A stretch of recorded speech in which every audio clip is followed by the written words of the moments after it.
சரி. சனாதன தர்மம் பாகம் முறைப்படி மகாபாரதத்தை அடிப்படையாகக் கொண்டு ஒரு பக்தி மற்றும் தர்மத்தை முன்வைக்கும் தொடர்கதை வடிவில் ஒரு புதிய பகுதியாகச் சிறப்பாக எழுதுகிறேன்.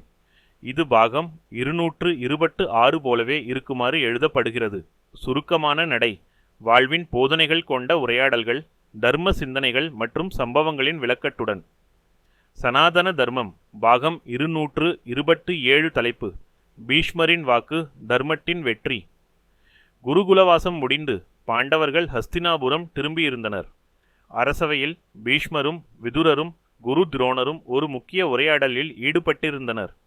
பீஷ்மர்: தர்மமே ஒருவனின் ஆளுமையை நிர்ணயிக்கும். ராஜகுலத்தில் பிறந்தாலும் தர்மத்திலிருந்து வழிவிலகினால் அவன் அரசர் அல்ல, பகைமையை வளர்த்தவன் மட்டுமே. விதுரர்: தாயுமான பூமியின் மீது தர்மம் என்றதே மரபு. ஆனால் அதை பாதுகாக்கும் மனநிலை குறைந்து விட்டதோ? அந்த சமயம் துரியோதனன் அறையில் நுழைந்தான். அவனது முகத்தில் அதிருப்தியும் ஆணவமும் தெளிவாகத் தெரிந்தது. துரியோதனன்: டாட்டா, யுத்தம் தவிர வேறு வழியில்லை. பாண்டவர்கள் எங்களை தகர்க்க நினைக்கிறார்கள். தர்மம் அவர்களோடு இருக்கிறது என்றால் அது எங்கள் அழிவைத்தானே குறிக்கிறது. பீஷ்மர் அமைதியாக பேசினார். துரியோதனா, தர்மம் என்றால் அது ஒருவரின் கைகளில் மட்டும் இல்லாது, உள்ளத்தின் அடிப்படையில் அமைகிறது.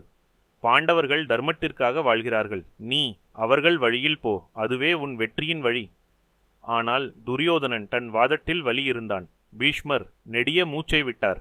பீஷ்மர்: யுத்தம் என்பது தேசத்தை காக்க, தர்மம் நிலைத்து நிற்க வேண்டும் என்றால் மட்டுமே. ஆணவத்துக்காக அல்ல. உன் மனதில் தர்மத்தின் வெளிச்சம் ஒளிரும் வரை நமக்கு சாண்டி கிடையாது. விதுரர் அருகில் நின்று சொல்லினார். தர்மம் என்பது உடனடி வெற்றிக்காக அல்ல. காலத்தின் கடைசியில் அது மட்டுமே நிலைத்து நிற்கும். யாரும் அதை கலைக்க முடியாது. அந்த தருணம். வாதத்தின் போது பீஷ்மரின் வார்த்தைகள் பசுமை போன்ற உணர்வை ஏற்படுத்தியது. அவை வெறும் சொற்கள் அல்ல, காலத்தின் சாட்சி. முடிவு: தர்மம் என்பது செயலின் நோக்கத்தையும் அதன் உண்மையையும் கொண்டு நிர்ணயிக்கப்படுகிறது. அது சத்தியத்துடன் இணைந்து நின்றால் யுத்தத்திலும் ஜெயம் தரும். நீங்கள் விரும்பினால் அடுத்த பாகம் 228 என்றும் தொடரலாம். விசேஷமான காட்சிகள், கதாபாத்திரங்கள் அல்லது நிகழ்வுகளை தேர்ந்தெடுக்கச் சொன்னால் அதன்படி விரிவாக எழுதுகிறேன். தொடரட்டுமா? ஹே.